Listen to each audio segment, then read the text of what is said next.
Bonjour, ici Frédéric Langourieux, votre coach mental en trading. Alors aujourd'hui, je vais juste revenir sur une question que parfois j'ai posée à certains invités et que j'entends maintenant à certains endroits sur d'autres chaînes YouTube ou etc. Quel est le plus important entre la technique et le mindset dans le trading? Alors aujourd'hui, je vais vous donner mon point de vue par rapport justement à cet aspect-là en tant que spécialiste du mental. Pensez à liker la vidéo aussi pendant cette vidéo, pensez à vous abonner si ce n'est pas encore le cas. Et contrairement à ce que vous pensez peut-être, où je pourrais effectivement en tant que spécialiste du mental prêcher pour ma paroisse et dire que c'est le mindset absolument qui est le plus indispensable, eh bien c'est pas ce que je veux vous dire.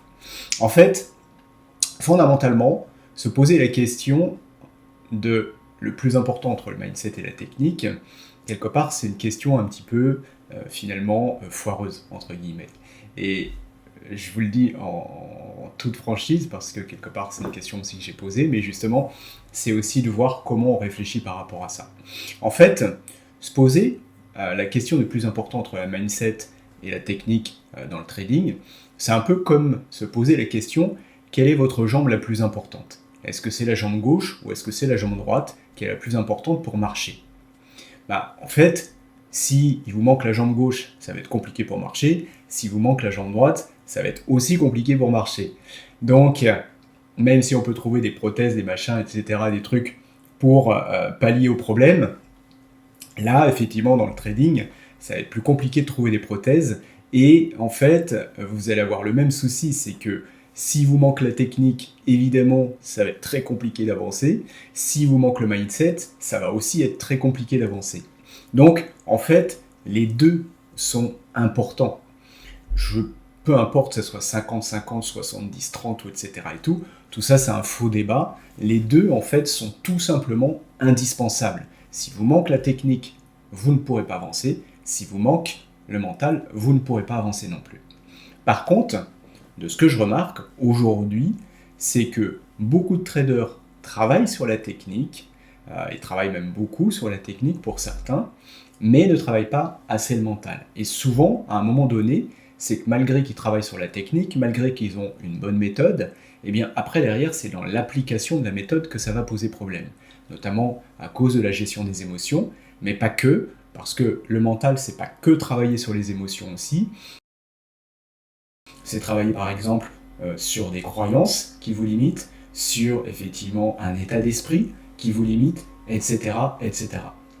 Et c'est là en général que aujourd'hui, je dirais, la plupart des traders au bout de 2, 3, 4 ans, etc., qui n'arrivent pas à être rentables, c'est là en général que ça pêche le plus. C'est-à-dire que 3-4 ans, la technique, en général, on a vu quand même beaucoup de choses. Si on a travaillé sérieusement, si on a élaboré une méthode ou tout simplement repris une méthode qui fonctionne, logiquement, là où ça pêche, c'est sur la partie mentale, évidemment.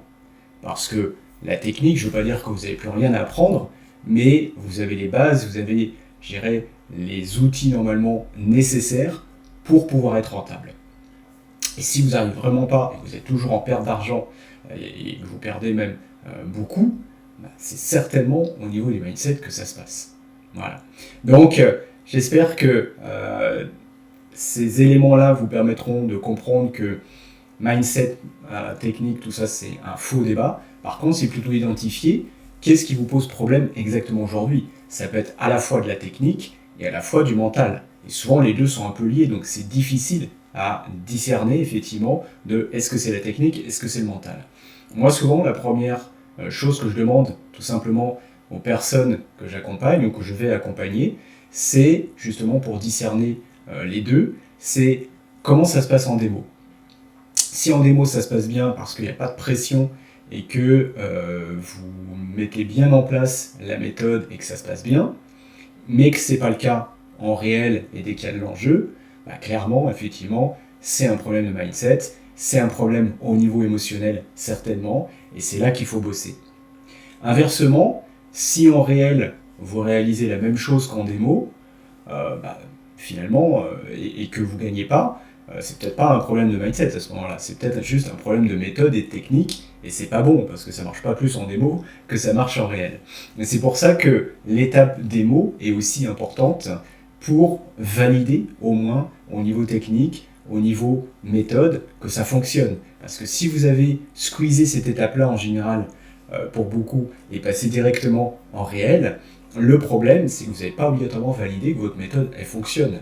Et à ce moment-là, évidemment, vous ne savez pas trop si c'est un problème mental, si c'est un problème technique.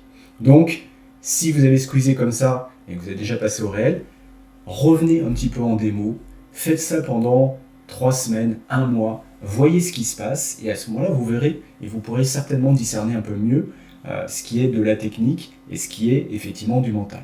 Voilà, j'espère que ça vous servira par rapport à ça. Pensez à liker, pensez à vous abonner. Je vous souhaite une très bonne journée et je vous dis à très bientôt.